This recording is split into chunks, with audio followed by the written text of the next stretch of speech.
এই যে দেখেন কত সুন্দর ঢেঁড়স গাছ বিলের ভিতরে হয়েছে। এসব কিন্তু ঘেরের পাশেই এই ঢেঁড়স গাছগুলো তারা লাগিয়েছে।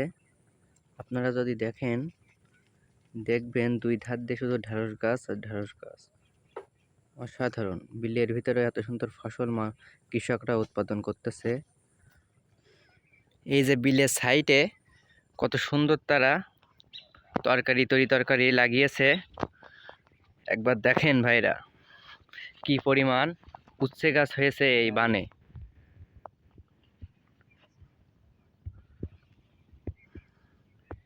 বিশাল। আর এপাশ দিয়ে শুধু কদু গাছ তারা বিলের বানে লাগিয়েছে।